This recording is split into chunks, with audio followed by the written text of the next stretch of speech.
In Delhi now, you're never far from heartbreak. Almost everyone in this city has been visited by grief. At the Seema Puri crematorium, the loss weighs heavily in the smoldering air, and the dead are piling up. There are bodies literally everywhere you turn here. I've honestly never seen anything quite like it. And the organizers say that pre-COVID, they might cremate 7 or 8 people a day. Today alone, they've already cremated 55 bodies, and it's not even lunchtime. Just months ago, India's leadership boasted that the country had effectively defeated COVID. Now it has set global records for new cases as a terrifying second wave ravages the country. Jitender Singh Shunti says he and his men don't even stop to take breaks. And still, they can barely cope with the flow. A volunteer approaches. They've run out of tables for the bodies, he says, then adds that his mother died from COVID the night before. You must be tired. Very. But this time is the not for the rest. Do you believe the government figures, the death tolls, the COVID figures that they're giving, or do you think the real figures are much higher? जो figure आप television पे देखते हैं. The numbers that you're seeing on television are the numbers of people who are dying in hospitals, he says.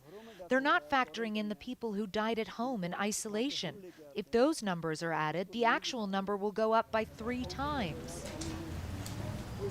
To keep up with those mounting numbers, the crematorium has been forced to expand, creating an overflow area in a neighboring car park. Shyam Sharma is saying goodbye to his 45-year-old younger brother. Last night, I was thinking that his health is improving, but suddenly the phone of doctor came on my mobile phone that your brother has expired. Do you think his death could have been prevented? Yes, I think we can save him with a better health hospital. India's healthcare system is at a breaking point. Unable to cope with the scale of the crisis, its people left to fend for themselves. This crowd has been waiting for 6 hours for the chance to get some oxygen. They can't rely on the state. Who do you need oxygen for? My mother. Your mother?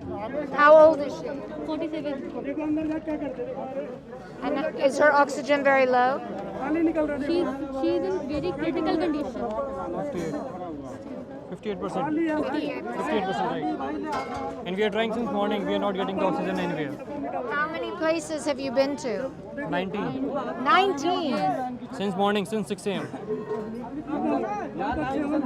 Have you tried taking her to the hospital? There are no beds. There are no beds. Before 4 days, we have tried so much, but we didn't get any beds. Priya Shrivastava was lucky enough to find her mother a place in a hospital, only to find out there was no oxygen. Around 10 deaths I have seen in front of my eyes. What should I do? And I'm so scared what's gonna happen with my mom. Are you angry? I'm so angry because of this organization. Our government is so careless. They even don't care about what public is suffering. They don't know from which thing we are suffering.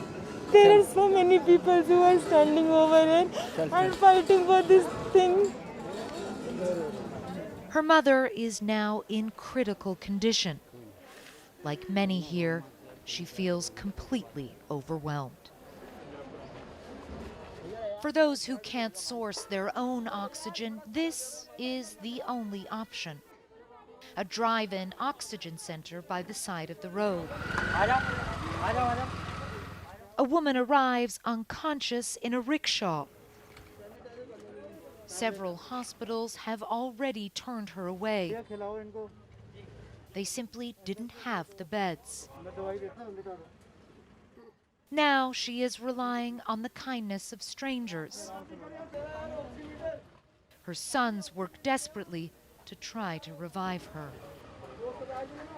This isn't a hospital or even a clinic. It's a Sikh temple. But for these people who've already been turned away from so many hospitals, this is their last chance at survival. The leader of the Sikh charity that runs this facility says it gets no support at all from the government. He says he already had COVID twice. But he and his volunteers continue to work 24 hours a day. We want to save their lives. This is our heart's voice.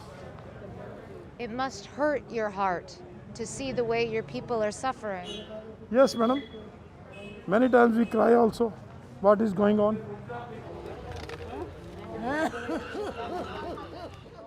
It is impossible to escape the tragedy of this vicious second wave. Coronavirus is ravaging the old, but it has not spared India's young. The Prime Minister has announced that everyone over the age of 18 can get the vaccine. But with less than 2% of the country inoculated, that offers only a distant hope. So India's capital continues to burn, suffocated by the rampant spread of this deadly virus. A city and a country brought to its knees, praying for respite. Clarissa Ward, CNN, New Delhi.